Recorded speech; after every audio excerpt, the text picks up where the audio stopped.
이라는 연재로 강연을 듣도록 하겠습니다. 김태우 박사님 모시겠습니다. 큰 박수로 환영해 주십시오.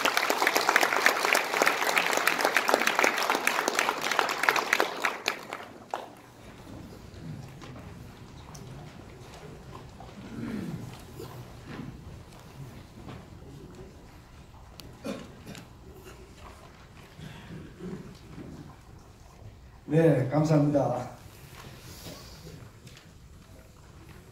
제가 40분, 47분 시작하는데 40분 정확하게 시간 지키도록 노력하겠습니다. 요즘 뭐 따끈따끈한 이슈들이 너무 많죠. 이제 뭐 정상회담이 코앞으로 다가왔는데, 반면 우리 관심사는 이런 겁니다. 지금 우리 눈앞에 벌어지고 있는 이 평화의 바람, 평화의 이벤트들이 정말 북한이 개과천선해서 핵을 포기하고 책임 있는 국제사회 일원으로 참여하기 위해서 정말 이런 수순을 밟는 것인가?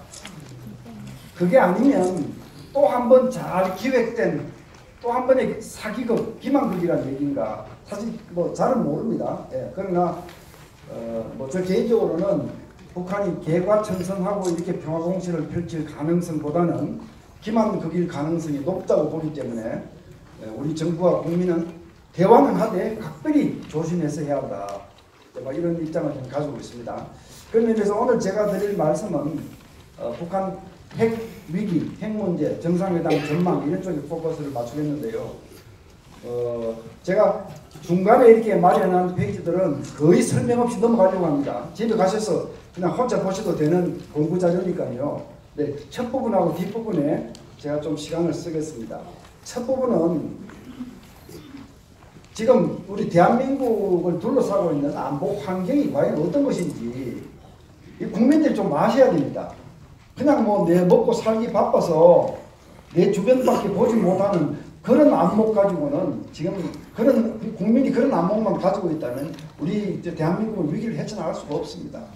그래서 주변을 이렇게 보시면요. 지금 이 아시아, 동아시아 전체에서는 미국하고 중국이 신냉전 패권 경쟁을 하고 있습니다. 잘 아시잖아요, 그죠? 30년 전 중국을 생각하시면 안 되죠. 이제는 중국이 미국하고 맞먹겠다는 거죠. 지금까지 미국이 주도해온 세계 질서를 이제 중화 질서로 대체하겠다. 특히 아시아에 있어서는 한치의 양보도 없이 미국과 맞서는 이런 신냉전 구도에 잡혀 있습니다. 대한민국이. 중국은 러시아, 북한을 끼고 있고요. 미국은 일본을 끼고 있죠, 당연히. 근데 한국까지 끼고 있는지 잘 모르겠습니다. 우리 정부가 입장을 모호하게 하기 때문에 잘 모르겠습니다. 이렇게 사실 패싸움이 벌어지고 있는데, 뭐 요즘 우리 정부의 행보만을 가지고 얘기한다면, 뭐 제가 보기에는 거의 미국과 중국의 중간 지점에 있는 것 같습니다. 그래서 중국한테는 중국 듣기 좋은 얘기하고 미국한테는 미국 듣기 좋은 얘기하면서 덩그리 외교를 하고 있다. 이렇게 사실 저는 보고 있습니다. 뭐 이 한 페이지를 놓고도 우리가 수시간을 얘기해야 될 만큼 방대한 주제이지만 한 가지만 강조를 하고 지나가자면 맨 밑에 있는 이 지도가 1939년 핀란드입니다. 핀란드. 저희들 정치학 공부하는 사람들 중에 저는 핀란드화라고 하는 용어를 사용합니다. 핀란드화, 핀란다이제이션.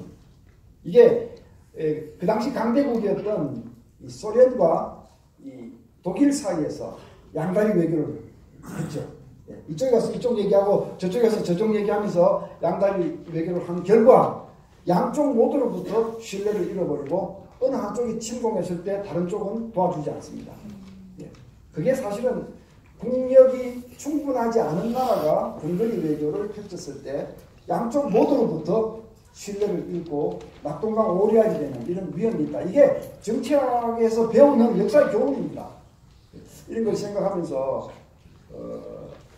오늘날 한국의 모습을 불안하게 생각하지 않을 수 없습니다. 1939년 소련이 그러니까 히틀러가 전쟁을 일으키니까 소련은 느닷없이 핀란드를 침공했습니다. 그래서 요 빨간 선으로 되어 있는 저 부분들이 군사적으로 중지가 되는데 특히 이쪽 부분들 저거를 그냥 집어먹고는 핀란드는 할 수 없이 눈물을 머금고 저 영토를 소련에 할양을 했습니다. 사실 이런 역사를 우리는 잊어서는 안 되는 겁니다. 그래서 이 부분은 집에 가서 한번 보십시오. 중국의 시진핑과 트럼프가 어떻게 힘싸움을 하고 있는지 집에 가서 한번 보시면 충분히 이해가 되실 겁니다. 특히 재작년입니다. 2016년에는 중국이 이 군부를 조정을 했습니다. 우리 한국 같으면 뭐 3군 사령부, 1군 사령부, 이작사 이렇게 구역이 나눠져 있듯이 중국도 과거에는 7대 군부로 지역으로 나누어 있다가 지금 이제 5대 전구라는 이름으로 바꿨는데 참 기가 막히는 부분은요. 이거 한번 보십시오. 한반도 유사 상태가 돼서 중국 군대가 만약 개입을 한다면 당장 들어올 수 있는 들어올 군대는 북부정부의 군대들입니다. 그런데 이 북부정부가요. 여기하고 흩어져 있습니다. 같은 정부를 지역적으로 이렇게 바다로 이격되게 이렇게 구성을 해놨습니다. 이게 뭐겠습니까? 한반도에 중국군이 개입한다면 적극적으로 입체적으로 개입할 수 있도록 만드는 겁니다. 그러니까 지금 시진핑 주석이 그리고 있는 이 아시아 그림이 파고 들어가면 들어갈수록 너무나 우리를 소름 끼치게 하는 것들이 많은데 우리 국민들은 태무심하고 그냥 친중을 부르짖는 학자들은 큰 앵무새처럼 친중만 부르짖는 이런 상황이 지속되고 있죠. 그래서 오늘 우리의 조국 대한민국은 이런 7가지 악재에 둘러싸여 있습니다. 네, 이 부분을 꼭 명심해 주셔야 되겠습니다. 7가지 악재, 보시면 금방 다 아실 겁니다. 가장 큰 악재는 당연히 우리 머리를 짓누르고 있는 북핵이고요. 두 번째 악재는 지금 이렇게 큰 나라로 성장하면서 대한민국을 압박하고 중화 패권을 추구하는 중국이고요. 세 번째는 이 푸틴 대통령 하에서 강력한 군사 강대국으로 복귀하기 위해서 몸부림치는 러시아고요. 또 네 번째는요. 미국이 왜 위기냐? 미국이 우리를 쳐들어온다 이런 얘기는 아닙니다. 우리 70년 동맹국이 미국인데 그런데 이제 지금 미국은 과거의 미국과 많이 달라졌습니다. 트럼프 미국은. 그러니까 과거의 미국 정부는 미국이 세계 패권을 유지하고 또 패권을 유지하기 위해서는 군사력만 중요한 것이 아니라 모럴 리더십, 도덕적 지도력도 굉장히 중요하다. 이렇게 해서 스스로 피를 흘리고 비용을 쓰면서 세계 경찰 역할을 했는데 지금 트럼프 행정부와의 미국은 그런 미국이 아닙니다. 이제 미국은 피 흘리지 않겠다. 돈 쓰지 않겠다. 동맹국도 제대로 지불 안 하면 동맹 안 해주겠다. 굉장히 이기주의적인 그런 미국으로. 이런 미국과 더불어 우리가 한국을 어떻게 지켜낼 것이냐. 이게 참 큰 도전이죠. 일본 두 얼굴을 가지고 있지 않습니까? 우리 같은 서방 국가고 자유민주주의 국가인데 또 일본은 또 전후청산, 우경화, 재무장 이렇게 또 일본 나름대로 또 대국화의 길을 가고 있어요. 이 일본의 두 얼굴을 보면서 앞으로 일본을 우리가 어떻게 따르려야 하느냐. 보통 문제가 아니죠. 여러분들이 보시기에는 일본이 협조해야 될 우리 동료 국가입니까? 아니면 경계해야 될 국가입니까? 어느 쪽이 더 비중이 강합니까? 아리까리 하시죠. 그죠? 양쪽 다거든요. 경계도 해야 되지만 북한 핵 문제 관련해서 일본하고 협력해야지 안 하고 어떻게 할 겁니까? 근데 협력할 거니 협력하고 또 과거사 문제, 영토 문제 따질 건 따지고 이렇게 우리가 냉정하게 대처를 해야 되는데 우리 국민한테는 그런 게 부족해요. 그냥 누가 하나 선동하면 그냥 와 일본하고 협력하자고 말 한마디만 하면 그냥 그 다음날 난리가 납니다. 인터넷에 죽이려면 살리려면 그냥 친일파로 난리가 납니다. 네? 자, 이 5가지고요. 나머지 2가지, 6가지, 7가지, 7번째 악재는 우리 국내에 있습니다. 6번째 악재는 남남분열이죠. 남남분열. 이게 복지 문제, 경제 정책 이런 문제를 두고 좀 더 보수적인 입장과 좀 더 진보적인 입장, 정책 변경 이런 걸 얘기하는 게 아닙니다. 그건 다 바람직한 겁니다. 그런데 한마음 한뜻으로 같이 대처해야 되는 안보 문제까지 남남분열 이건 말이 안 되는 겁니다. 이게 말이 안 되는 겁니다. 지금 성주에 지금 무슨 일이 벌어지고 있습니까 지금? 네? 제주도 해군기지 만들 때 그 앞에 어떤 일이 벌어졌습니까? 네? 참 갈등하지 않아야 될 부분까지 다 갈등하고 있는 우리의 분열성, 이 6번째 악재고, 7번째 악재는 우리 경제 문제입니다. 예. 경제가 대한민국 경제가 지금 정체 상태에 있는 거 여러분 다 아실 것이고요. 주변 나라 경제가 우리보다 더 빨리 성장하고 있습니다. 우리는 지난 수십 년 동안 한강의 기적을 이루면서 어마어마하게 국력을 키워, 어마어마하게 덩치를 키웠습니다. 대한민국. 그런데 연세 드신 분들 다 아실 거 아닙니까? 예? 그래서 저 멀리 까맣게 보이던 일본을 상당히 따라붙었고요. 이제 국제 무대에서 대한민국 깔보는 나라가 없을 만큼 경제대국, 기술대국이 되었는데 2000년도 넘어서부터 주춤주춤 하더니만 정치하기 시작하고 민노총이 앞에 서고 정교조가 앞에 서고 이게 무슨 이상한 사회주의 경제 풍조가 들어오기 시작해서 국가 경쟁력은 야금야금 잠식돼 나가고 지금 정체 상태에 빠집니다. 안보 공부를 하는 저희들 입장에서는요, 대한민국은 영토도 작고 자원도 없는 나라인데 이 대한민국이 강대국으로 우뚝 서기 위해서는 경제력과 기술력을 키울 수밖에 없는데, 그런데 그 경제력이 추락하고 있다면 앞으로 대한민국 미래는 암담할 수밖에 없다. 무슨 돈으로 안보를 하고 무슨 돈으로 외교를 하고 앞이 보이지 않는 겁니다. 앞이 보이지 않는 겁니다. 네.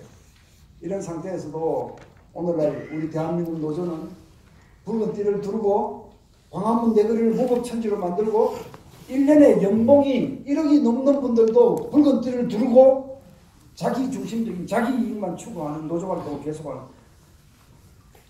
좀 심하게 얘기하면 무법천지 아닙니까? 무법천지 아니겠습니까? 제가 통일연구원장으로 재직하면서 저 연봉 1억 안 됐습니다. 예. 저 뭐 한 달에 한 700만 원 받은 걸로 지금 기억나는데, 지금 근데 현대중공업, 현대자동차 1억 넘는 사람들이 지금 머리 띠두르고 있지 않습니까? 예? 이게 7대 악재입니다. 대한민국을 둘러싸고 있는 7대 악재. 여러분 정리가 좀 된 것 같습니까? 네. 예. 아까 사회 선생님이 뭐라고 하셨습니까? 공감하는 대목에서는 박수를 쳐야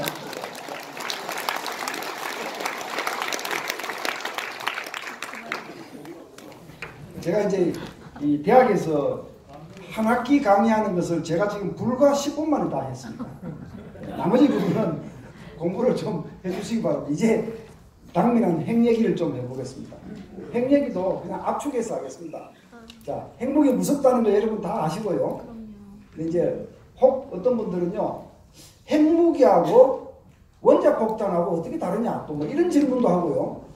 굉장히 우둔한 질문들을 하셔서 제가 그 개념만 살짝 정리를 해보려고 합니다. 핵무기는요, 1세대 원자폭탄, 2세대 수소폭탄, 3세대 중성자탄 이렇게 진화되고 있습니다. 원자폭탄, 수소폭탄 이런 것들이 다 핵무기를 말하는 것입니다. 됐죠? 아시겠죠? 그죠? 네. 예, 혼란 일으키지 마십시오. 네. 자, 제가 여기 있는 수치 이런 거는 일체 오늘 시간을 아끼기 위해서 하지 않겠습니다. 집에 가서 보시기 바라고요. 그냥 한 가지만 말씀드리면요. 1세대 원자폭탄보다 2세대 수소폭탄이 얼마나 더 무서우냐. 그것만 말씀드릴게요.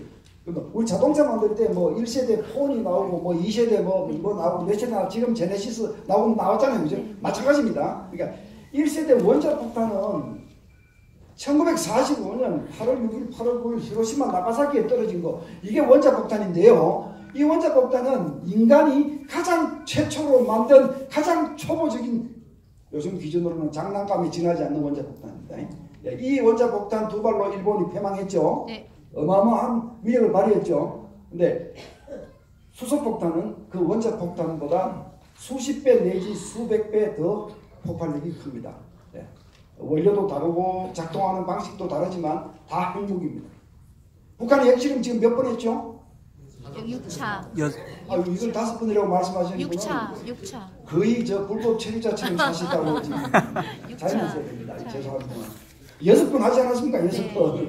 네, 수폭 실험도 했습니다. 마지막에 한 거. 작년 9월 3일 하는 건 수폭 실험입니다. 그때 저를 포함한 많은 전문가들은 예고했습니다. 저 풍계리에서 수폭 실험을 하고 나면 저 핵실험장 더 서기 어려울 것이다. 왜? 붕괴가 일어나기 때문에 대대적인 보수공사를 다시 하지 않고는 어려울 것이다. 그런데 요즘 뭐 북한이 뭐 풍계리 핵실험장 고만 쓰겠다 그러니까 아이고 잘한다 고맙다고 막 박수치고 이렇게 하는데요. 글쎄요. 참. 자, 이게 유엔에서 북한을 제재한 기록입니다. 자, 이건 제가 핵 강의할 때 공부하시라고 늘 끼워 넣는 자료입니다. 지금까지 2006년 이래 11번 유엔 안보리가 북한에 대해서 제재 결의안을 채택했습니다. 기록이죠. 예. 특정 한 나라에 대해서 이렇게 집중적으로 많은 제재안을 채택한 것은 기록입니다. 예. 기네스북에 올라야 됩니다. 한번 보시고요. 자, 여기서 제가 꼭 한번 설명해 드릴 게 있습니다. 지금은 뭐 정상회담을 앞두고 있지만 작년까지만 해도 작년 후반까지만 해도 저 트럼프와 김정은은 저런 사이였습니다. 서로 죽이고 3일로 맞은 사이였습니다. 그럼 뭐 괌에다가 뭐 폭탄을 뭐 미사일을 쏘느니 마느니 괌을 건드리면 그냥 북한은 그냥 초토화될 거라고 또 미국이 또 받아치고 이런 무시무시한 상황이 작년까지 전개가 됐더랬습니다. 제가 여러분한테 드리는 질문은요. 그러면 북한은 미국하고도 한판 붙을 각오가 돼 있었다는 겁니까? 아니죠. 오만 온 그겁니까? 아니요. 그거 아니죠. 네, 개긴 거죠. 예, 북한의 저의를 정확하게 알고 계셔야 됩니다. 북한이 어떻게 해서 미국하고 전쟁을 합니까? 말이 안 되는 얘기인데 잽이 안 되는. 그럼에도 불구하고 와싱턴을 초토화시키겠다, 백악관을 폭격하겠다, 뭐 청와대에 때리겠다는 얘기는 수도 없이 해고요. 이렇게 공갈 협박을 하면서 미국하고 맞짱을 뜨듯이 왜 북한이 저렇게 설치느냐. 저걸 우리 언론에서는 뭐 벼랑끝 전술, 또 뭐 치킨 게임, 뭐 겁쟁이 게임 이렇게 해석을 하는데 저희가 배운 전략 용어는요 정확하게 rationality of irrationality라고 부릅니다. 우리 애국 시민 여러분, 아니 적폐 세력 여러분, 같이 한번 영어로 한번 해보시죠. Rationality of irrationality 같이 한번 해보시죠. 시작. 뭐 나이 드셔서 갑자기 영어가 되냐 또 이렇게 반문하시겠지만 그래도 김태우 박사한테 강의를 들었으면 저거 하나는 알고 가셔야죠, 그죠? 저게 뭐냐 하면요, 가장 미친 척 하는 것이 가장 미치지 않은 것이다 라는 것입니다. 네. 그러니까 덩치 조그만한 애가 덩치 큰 깡패한테 계속 괴롭힘을 당했다고 가정해 보십시다. 근데 힘으로는 맞설 재간이 없어요. 어느 날 덩치 작은 애가 그냥 덩치 큰 애한테 그냥 가서 그냥 깐죽거리는. 너 죽고 내 죽자 같이 죽자 그냥 세차게 달겠다니까 덩치 큰 녀석이 이거 봐라 이거 어쩌지 이제 다시는 안 건드리더라 하고 이제 이런 건데요. 바로 미국 여론을 움직이고 미국이 한국에 취하고 있는 동맹 정책을 희석시키기 위해서 미국에게 저렇게 압박을 가하고 겁을 주는 겁니다. 실제로 효과가 있었습니다.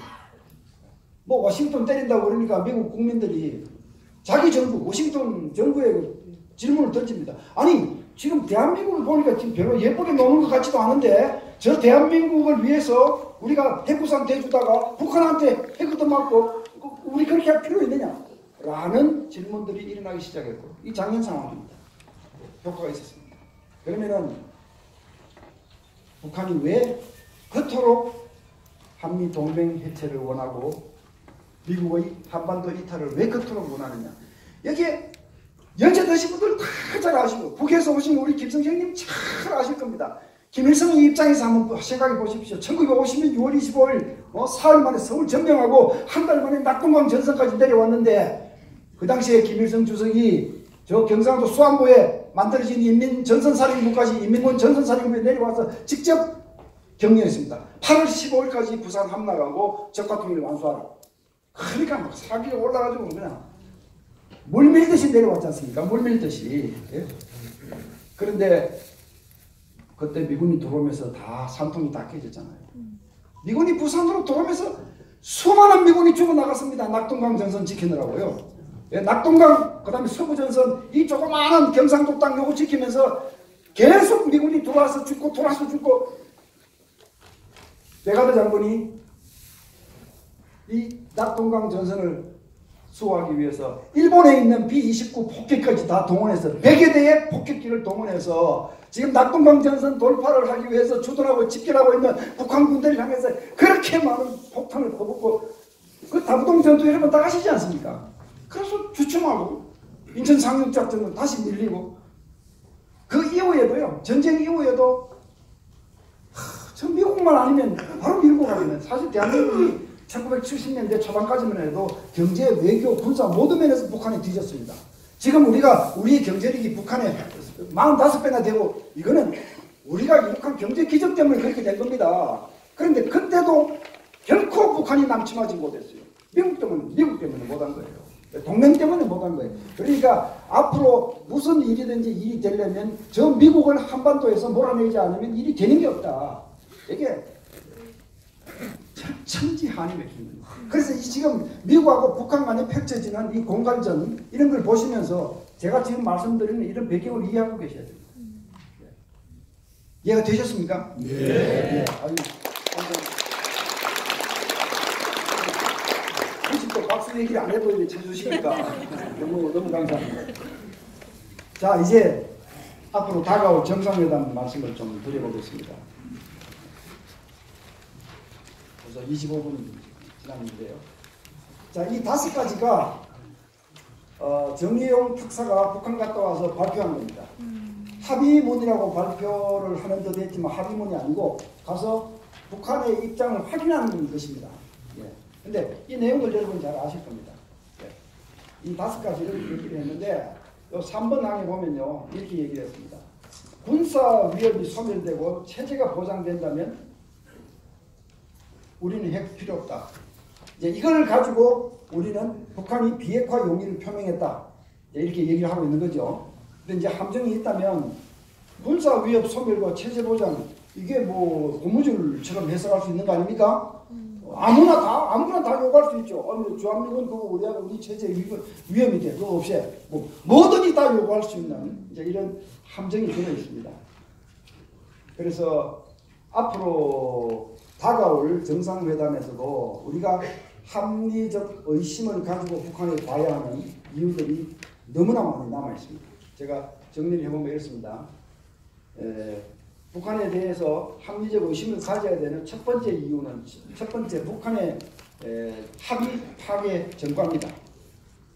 저는 제가 핵 문제를 전공해서 박사를 했고요. 지금까지 핵 문제에 관해서 제가 글을 한 1000개쯤을 썼습니다. 그러니까 이 밤이 새도록 제가 말씀하려고 그러면 할 자신이 있습니다. 그러나 다 생략하고 북한의 핵 문제가 부상해서부터 지금까지 6차례 중요한 합의가 이루어졌지만 다 깨졌습니다. 다 북한이 파괴했습니다. 한국만 그냥 된통 바보 된 거죠. 네? 이 전과가 첫 번째고요. 두 번째 이유는요. 북한 내부를 보면요. 북한의 헌법에다가 북한은 핵 보유국이라고 명시를 해놨고 또 핵 보유에 관한 법도 만들었고요. 네? 그러니까 안에서는 지금까지 지난 20년 동안 북한 핵을 정의의 보금이라고, 정의의 핵 보금이라고 이렇게 선전하면서 마치 신격화한 것처럼 해놓고 이제 갑자기 핵무기를 포기한다? 이게 북한 체제상 쉽지 않다. 네. 이제 이런 의심을 할 수밖에 없는 것이죠. 그리고 지금도요.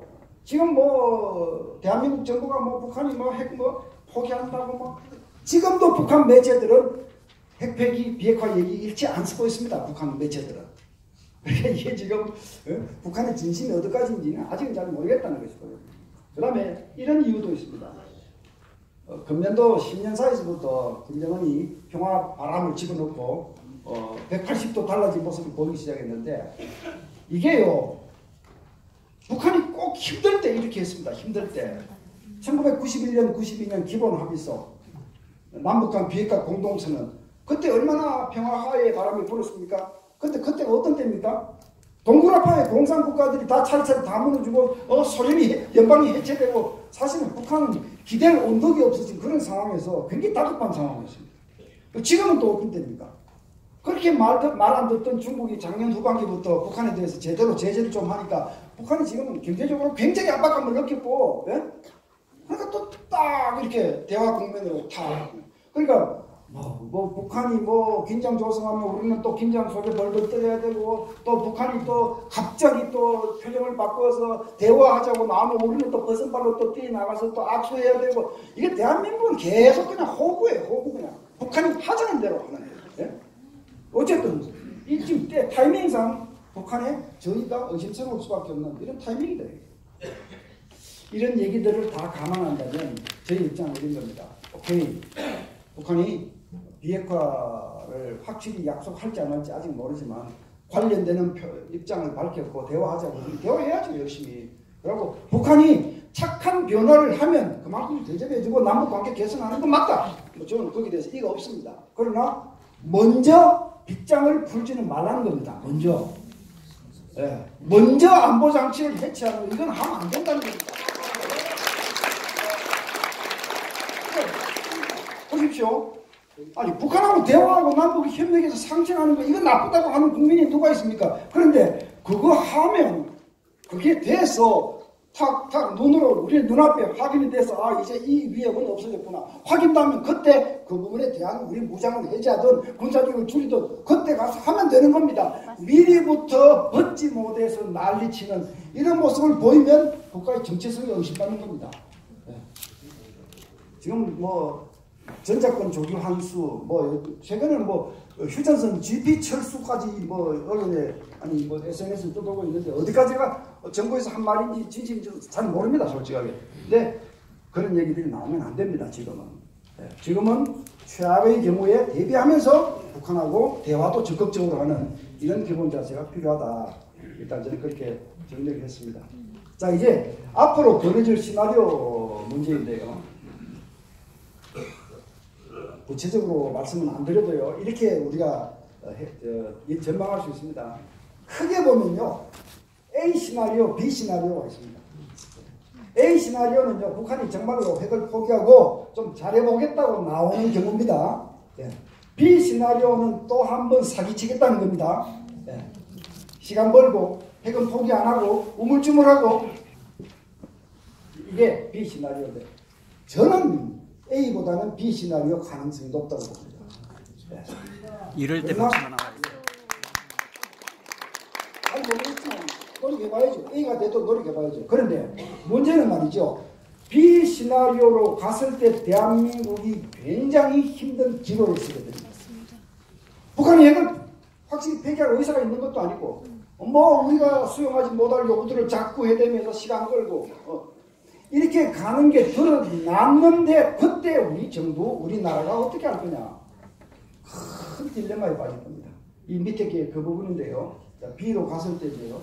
만약에 B로 갔을 때 북한하고 관계 개선에 연연하고 북한 정부하고 뭔가 좀 잘해보려고 하는 그 커넥션을 놓지 않으려고 발발 떨고 그렇게 해서 미국한테 계속 북한을 위해서 변명해주고 북한을 두둔하고 국제사회 기준을 어기고 북한을 도와주고 이제 이런 행보를 취하면 이게 이제 B1입니다. 이런 행보를 취하면 남북관계는 괜찮고 한중관계도 괜찮을 겁니다.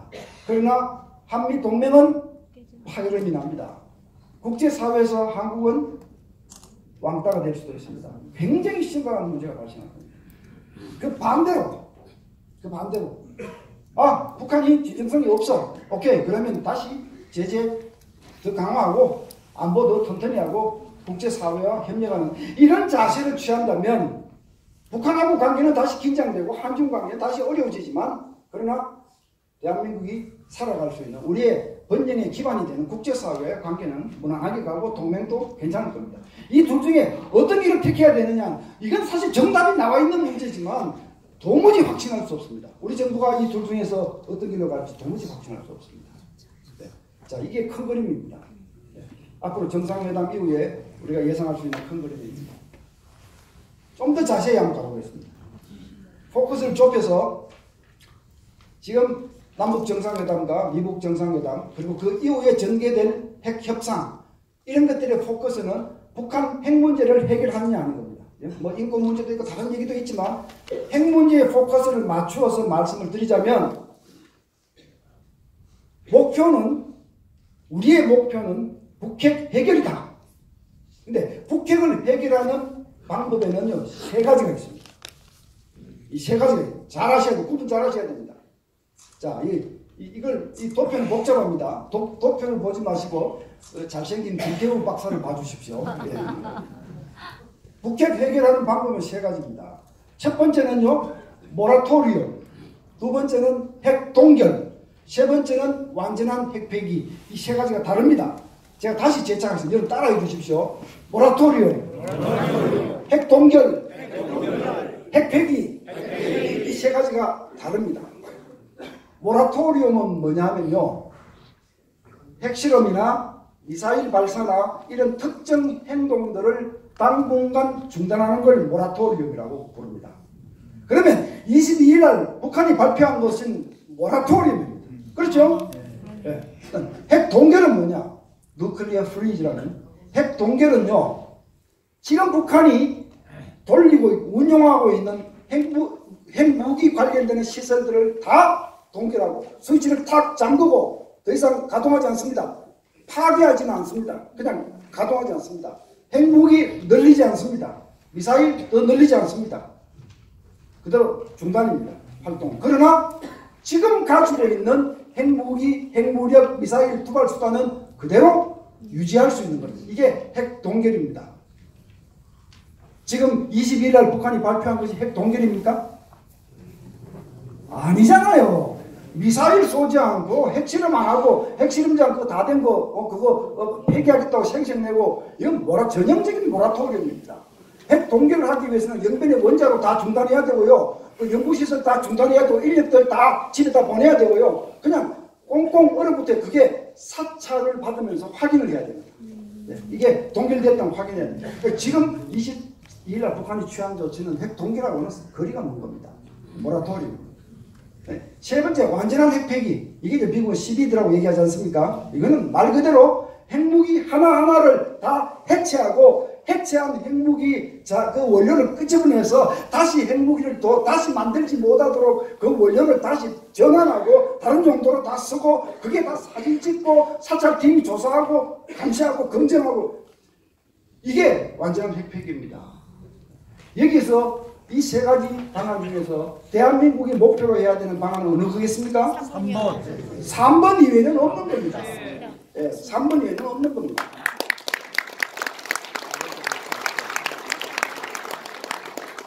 그런데 우리 언론에서요, 지금 핵동결은 굉장히 좋은 출발이다 이렇게 기사를 쓰고 있습니다. 북한이 핵동결 했습니까? 아니요. 모라토리움 한 것을 핵동결로 확대 해석하고 찬사를 보냈는데 연연하는 이런 모습, 이런 식으로 해가지고 북한 못 다룹니다. 우리 정부가 우리의 갈 길은 완전한 핵폐기밖에 없다. 여기에 대해서는 군말 좀 하지 말아다오. 거기로 가는데 그 대가를 뭘 원하느냐? 이렇게 협상을 해서 들어줄 수 있는 건 들어주고 들어줄 수 없는 건 안 들어주는 거. 이게 우리가 가져야 될 협상 자세입니다. 근데 이제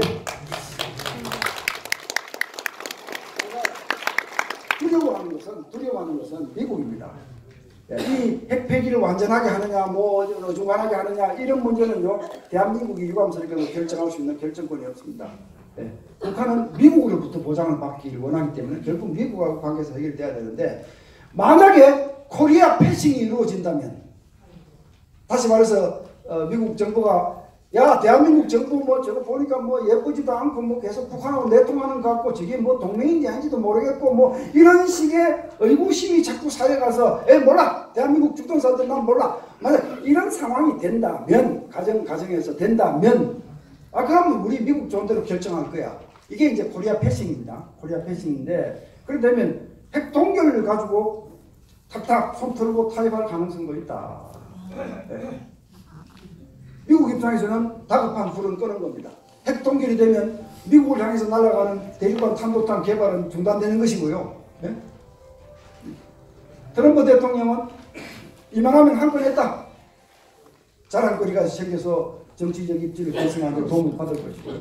그러나 한국은 어떻게 됩니까? 북한이 핵 동결 상태에서도 지금까지 개발한 핵무기, 지금까지 가지고 있는 군사력, 투발수단 이것만 가지고도 대한민국을 초토화시키고 언제든지 마음만 바꾸면 대한민국 때릴 수 있는데, 이런 비대칭 상태가 사실상 고착화되고 미국이 묵인해주는 것이 핵동결이 될 수가 있습니다. 핵동결이 그래서 위험한 겁니다. 우리한테는. 네. 이 시나리오 중에서 글쎄요, 완전 비핵화의 비핵화 합의가 나오기를 원하지만 가능성이 높지는 않다 저는 이렇게 봅니다. 그럼 미국이 북한하고 어중간하게 핵동결 같은 수준에서 타협을 해버릴 가능성도 조금은 있고요. 이게 좀 우려스럽습니다. 그리고 북한이 시간 벌기 이렇게 시간 끌다가 엉뚱한 소리 자꾸 하다가 나중에 다시 핵실험하고 미사일 포기하지 않겠다라고 이럴 가능성이 좀 더 많고요. 이런 상황에서 우리는 정상회담을 지켜보고 있습니다. 자, 이제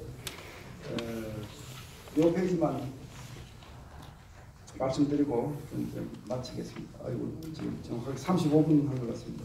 수고하세요. 예. 수고하세요. 시간을 지켜야 시간 지키지 않으면 뒤에 분도 시간을 까먹는 것이 큰 신뢰가 된다는 걸 제가 잘 알고 있습니다. 지금 제가 모두에 말씀드렸죠. 북한하고 대화하는 것은 하고 그 성공을 우리는 성공해야 되지만 먼저 빗장을 풀고 안보 빗장을 푸는 일은 절대로 해서는 안 된다라고 제가 이제 말씀을 드렸는데 지금 평화협정 얘기가 자꾸 나오고 있어요. 종전선언 평화협정 얘기가 자꾸 나오고 있어요. 이거 제대로 하셔야 됩니다. 제대로 하셔야 됩니다. 종전선언하고 평화협정은 살짝 다릅니다. 종전선언은요 6.25 전쟁이 아직 문서상으로는 끝나지 않았잖아요. 정전협정이잖아요. 이거를 전쟁이 끝난 걸로 종결 짓는 것이 종전선언입니다. 얼핏 들어서 반대하기 어렵고 나쁠 게 없는 것 같습니다. 그러나 문제는요. 종전선언을 하고 나면 그 다음 평화협정으로 가기가 쉽다는 데 문제가 좀 있어요. 평화협정이 뭐냐?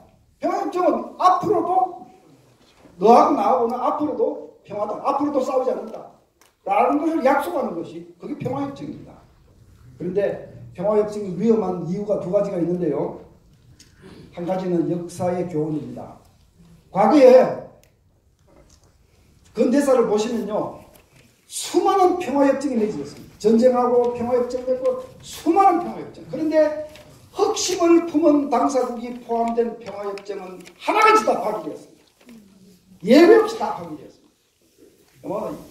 이로 다 예를 다 들 수가 없습니다. 제가 몇 가지만 들었습니다. 1919년에 베르사유 조약 이게 1차 대전 독일 항복시키고 맺은 평화협정 아닙니까? 히틀러가 여기에 만족했습니까? 속으로 흑심을 품고 있죠. 앙심을 품고 있었죠. 바로 군사력이 생기자마자 바로 파기하고 2차 대전을 일으켰습니다. 1939년에 독소 불가침 조약 이건 히틀러하고 스탈린이 우리는 서로 침략하지 말자고 합의를 한 거예요.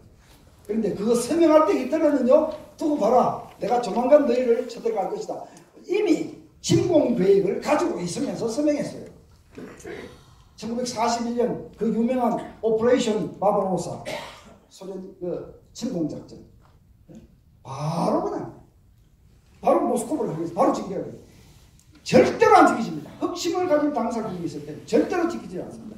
일본하고 소련도 중립화 조약 지금 우리로 말하는 평화협정을 맺었습니다. 우리는 서로 쳐들어가지 말자. 그런데 이게 맺은 게 41년.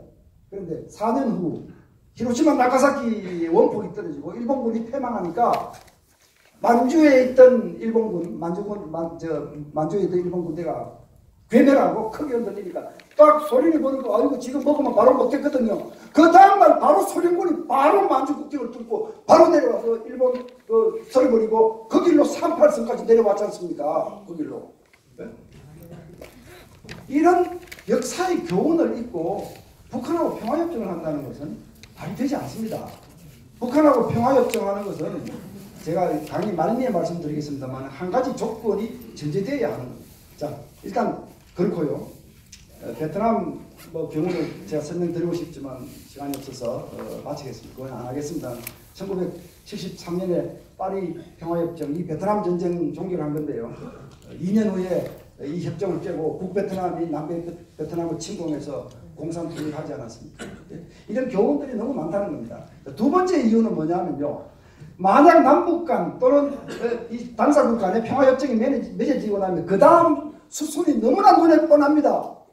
북한이 뭐라고 하겠습니까? 미국한테 당신들이 이제 우리하고 적국이 아니니까 여기 우리를 겨냥하는 동맹이 있어서는 안 되고 주한미군이 있어서는 안 되고 그 다음 나올 수순이 너무나 뻔한 겁니다. 예? 북한이 70년 동안 갈망해왔던 미국을 어떻게 하면 이 땅에서 몰아내느냐 그게 지금 눈앞에 다가오는 겁니다. 그게 예?